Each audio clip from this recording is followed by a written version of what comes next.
നിങ്ങളുടെ favourite shows ഇനി ഒരിക്കലും മിസ്സാവില്ല. ഇപ്പോൾ C5 കാണും നിങ്ങളുടെ ഫേവറേറ്റ് ഷോസ് തികച്ചും സൗജന്യമായി.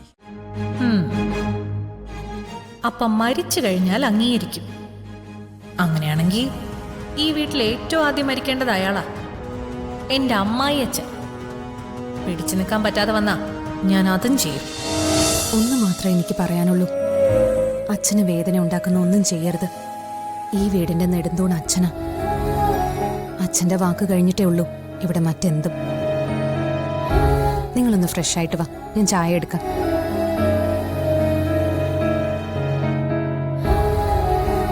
പിന്നെ ഇന്നു മുതല് ഈ മാഡം എന്നുള്ള വിളി വേണ്ട, അർച്ചന, അത് മതി.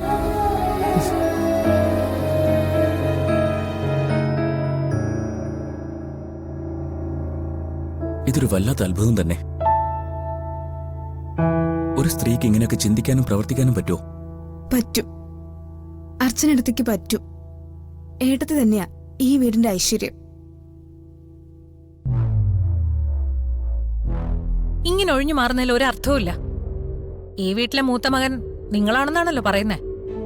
പറച്ചിൽ മാത്രമേ ഉള്ളൂ, ആരുടെയും പെരുമാറ്റത്തിൽ അതൊന്നുമില്ല.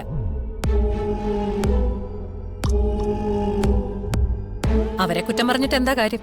ഒരു മൂത്ത മകന്റെ ഉത്തരവാദിത്വം ഏറ്റെടുക്കാൻ നിങ്ങൾക്കും താല്പര്യമില്ല. ഉണ്ടായിരുന്നെങ്കിൽ അവര് രണ്ടുപേരെയും പിടിച്ച് പുറത്താക്കുമായിരുന്നു. അതെങ്ങനെയാ ആ സമയത്ത് മുങ്ങിക്കളഞ്ഞില്ലേ? എന്റെ നിലപാട് ഞാൻ നേരത്തെ വ്യക്തമാക്കിയിട്ടുണ്ട്, അത് അച്ഛൻ അറിയാം. നിങ്ങളെക്കാ കുറച്ചുകൂടെ നട്ടലിന് ഉറപ്പുണ്ട് സന്ദീപിന്. അതുകൊണ്ട് അവൻ നല്ല വ്യക്തമായിട്ട് കാര്യങ്ങൾ പറഞ്ഞു. ഞങ്ങളിൽ ആര് പറഞ്ഞാലും രണ്ടും ഒരുപോലെ തന്നെയാ. അങ്ങനെ ഒഴിഞ്ഞു മാറിയിട്ട് കാര്യമില്ല. അവനെ തിരിച്ചു കയറ്റാൻ തീരുമാനിച്ചതിൽ ഞങ്ങൾക്ക് രണ്ടുപേർക്ക് എതിർപ്പുണ്ട്. അത് നേരത്തെ പറഞ്ഞതുമാണ്. എന്ന് കരുതി അച്ഛന്റെ തീരുമാനത്തെ ചോദ്യം ചെയ്യാൻ ഞങ്ങളെ കൊണ്ട് പറ്റത്തില്ല. എന്താ ചോദ്യം ചെയ്താല്? പറ്റാത്ത കാര്യങ്ങൾ പറ്റില്ല എന്ന് പറയുക തന്നെ വേണം. നിനക്കിപ്പോ എന്താ വേണ്ടത്?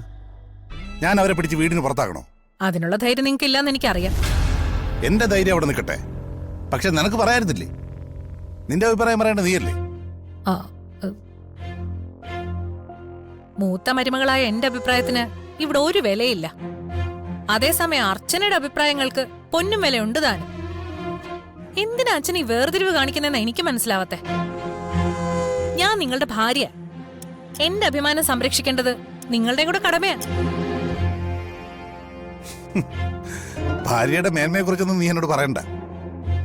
അതിനെക്കുറിച്ചൊക്കെ പറയാൻ നിന്നാ ഒരുപാടുണ്ട്. അത്രയ്ക്ക് അഭിമാനിക്കാൻ പാകത്തിലുള്ളതൊക്കെ ഉണ്ടാക്കി വെച്ചിട്ടുണ്ടല്ലോ നീ ഇവിടെ. ഇതാ കുഴപ്പം, നിങ്ങൾക്ക് പോലും എന്നെ ഒരു വിലയുമില്ല. പിന്നെങ്ങനെ മറ്റുള്ളവർക്ക് വിലയുണ്ടാവും? അവനവന്റെ വില അവനവൻ സ്വയം ഉണ്ടാക്കേണ്ടതാ, അല്ലാതെ അത് മറ്റാരും തരേണ്ടതല്ല. എന്റെ അഭിപ്രായം ഞാൻ അച്ഛനോട് വ്യക്തമായിട്ട് പറഞ്ഞിട്ടുണ്ട്. അച്ഛന്റെ തീരുമാനത്തിനാണ് അവരെ ഇവിടെ വിളിച്ചു കയറ്റിയത്. അതിൽ ഇനി എന്ത് കുഴപ്പം വന്നാലും അതിന്റെ ഉത്തരവാദിത്വം അച്ഛൻ തന്നെ ആയിരിക്കും. അർച്ചനയുടെ കയ്യിലെ കളിപ്പാവയാ നിങ്ങളുടെ അച്ഛൻ. അവളാ അച്ഛനെ മുൻനിർത്തി ഇതെല്ലാം ചെയ്യുന്നത്. ഈ വീട്ടിലെ കാര്യങ്ങളെല്ലാം നടപ്പാക്കുന്നത് അവളുടെ ഇഷ്ടത്തിനാ. സ്നേഹയും ധനുഷിനെ നെല്ലിശ്ശേരിയിലേക്ക് തിരിച്ചു കയറ്റിയത് അർച്ചനയുടെ താല്പര്യത്തിലാ. എനിക്കിനി ഇതിനെ കുറിച്ച് സംസാരിക്കാൻ താല്പര്യമില്ല, അത് അച്ഛനോടായാലും നിന്നോടായാലും. അപ്പോ അച്ഛന്റെ തീരുമാനത്തെ നിങ്ങൾ അംഗീകരിച്ചു. അവരെ ഇവിടെ നിന്നും ഇനി പുറത്താക്കില്ല, അതല്ലേ നിങ്ങൾ പറഞ്ഞതിന്റെ അർത്ഥം? അവരെ തിരിച്ചു കയറ്റിയത് ഞാൻ ഒരിക്കലും അംഗീകരിക്കുന്നില്ല. എന്ന് കരുതി അച്ഛന്റെ മരണം വരെ അച്ഛന്റെ തീരുമാനങ്ങളെ ഞാൻ എതിർക്കുകയില്ല.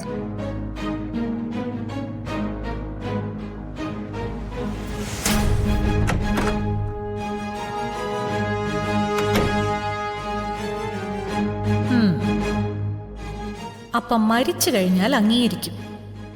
അങ്ങനെയാണെങ്കിൽ ഈ വീട്ടിൽ ഏറ്റവും ആദ്യം മരിക്കേണ്ടത് അയാളാ, എന്റെ അമ്മായി അച്ഛൻ. പിടിച്ചു നിൽക്കാൻ പറ്റാതെ വന്നാ ഞാൻ അതും ചെയ്യും.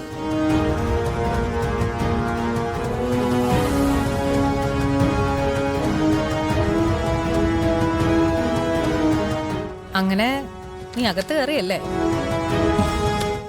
കയറി. നിന്റെ മുഖത്തൊരു വിജയത്തിന്റെ ചിരിയുണ്ട്. എന്നെ തോൽപ്പിച്ചു എന്നൊരു ചിന്ത നിന്റെ ഉള്ളിലുണ്ട്. പഴയ ധനുഷല്ല ഇപ്പൊ നീ എന്ന് എനിക്കറിയാം. എന്റെ വാക്കിന് മറുവാക്കില്ലാതിരുന്ന ആ പഴയ ധനുഷിൽ നിന്ന് സ്നേഹയുടെ ഭർത്താവ് എന്ന കുപ്പായത്തിൽ കയറി നെല്ലിശ്ശേരിയിലെ മരുമകന്റെ കസേരയിലിരുന്ന് ഈ വീട് ഭരിക്കാന്ന് നീ വിചാരിക്കുന്നുണ്ടോ? എനിക്ക് അങ്ങനെ ഒരു വിചാരമില്ല. പക്ഷേ നീ ഒന്ന് മനസ്സിലാക്കണം, നമുക്ക് രണ്ടുപേർക്കും ഒരേ അവകാശമാണ് ഇപ്പൊ ഈ നെല്ലിശ്ശേരി വീട്ടില്.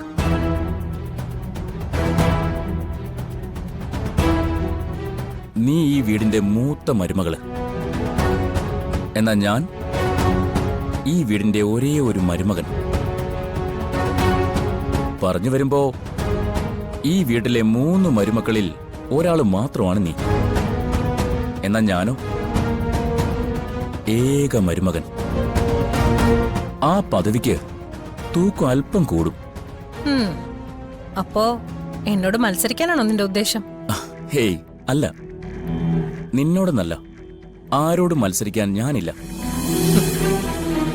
ഈ വീടും ഇവിടെയുള്ള മനുഷ്യരെയും ഞാൻ മനസ്സിലാക്കിയത് ഇപ്പോഴാ. നന്മയുള്ള മനുഷ്യരാ ഇവിടെയുള്ള എല്ലാവരും, നീ ഒഴിച്ച്. നീയും മാറണം. ഇതുവരെ ഈ കുടുംബം നശിപ്പിക്കാൻ നീ ചെയ്ത എല്ലാ പ്രവൃത്തികളും എനിക്കറിയാം.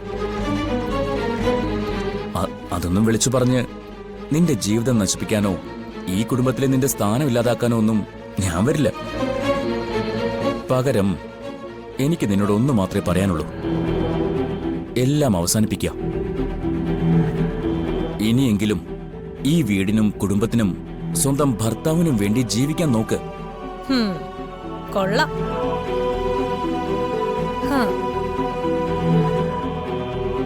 നിന്നെ അവള് നന്നായിട്ട് ബ്രെയിൻ വാഷ് ചെയ്തിട്ടുണ്ട്. ആ മിടുക്കിന് അവളെ അംഗീകരിച്ചേ പറ്റൂ. നീ കരുതുന്ന പോലൊന്നും അല്ല ഇവരാരും. അറിഞ്ഞുകൊണ്ട് ആർക്കും ഒരു ദ്രോഹവും ചെയ്യുന്നവരല്ല ഇവര്. നീ എന്താ പറഞ്ഞോണ്ട് വരുന്നത്? എന്റെ മനസ്സിലെ പകയും പ്രതികാരവും എല്ലാം ഞാൻ മറക്കണമെന്നോ? മറക്കണം. എന്നോ കഴിഞ്ഞു പോയതിന്റെയൊക്കെ പ്രതികാരം തീർക്കാൻ വേണ്ടി ചെയ്തു കൂട്ടിയതൊന്നും ഇനി നമ്മൾ ആവർത്തിക്കരുത്. എല്ലാം ഇപ്പോ ഇവിടെ നിർത്തണം. ഇതെന്റെ അപേക്ഷയാ. നിനക്കപ്പം നിന്റെ ഭാര്യയോട് അത്രയ്ക്ക് ഇഷ്ടമുണ്ടല്ലേ? എന്നെക്കാളേറെ. പഴയതൊന്നും ഇനി ഞാൻ ഓർക്കാൻ ആഗ്രഹിക്കുന്നില്ല. മറക്കാൻ എനിക്കും ആഗ്രഹമില്ല. പ്രത്യേകിച്ച് നിന്നെ പോലൊരു ചതിയനെ. നെല്ലിശ്ശേരിയിലെ മരുമകന്റെ സ്ഥാനം കിട്ടിയപ്പോ നീയെല്ലാം മറന്നു. ഞാനൊന്നും മറന്നിട്ടില്ല. നല്ലത്. എനിക്ക് വേണ്ടി നിനക്ക് ഇനിയും പലതും ചെയ്യേണ്ടി വരും. മതിയായില്ലേ നിനക്ക്? നിർത്തിക്കൂടെ നിനക്ക് ഈ ഭ്രാന്ത്? ഭ്രാന്ത് എന്റെ ഭ്രാന്ത് തുടങ്ങിയിട്ടേ ഉള്ളൂ. അതിന്റെ ചൂടില് എല്ലാം ചുട്ടരിക്കും ഞാൻ.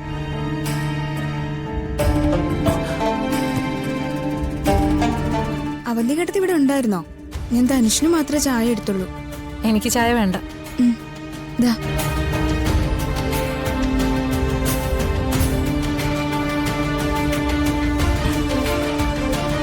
ഇത് അർച്ചനെടുത്തിട്ട ചായയാണോ? അല്ല, ഇതെന്റെ ഭർത്താവിന് ഞാൻ എന്റെ സ്വന്തം കൈകൊണ്ടിട്ട ചായ. എന്താ, കൊള്ളില്ലേ? കൊള്ളാം. നിന്റെ ചായക്ക് ഒരു പ്രത്യേക ടേസ്റ്റ് ഉണ്ട്. അതിനൊരു കാരണമുണ്ട്. ഡൗൺലോഡ് ചെയ്യൂ C5 ആപ്പ്. കാണൂ എല്ലാ എപ്പിസോഡുകളും സൗജന്യമായി.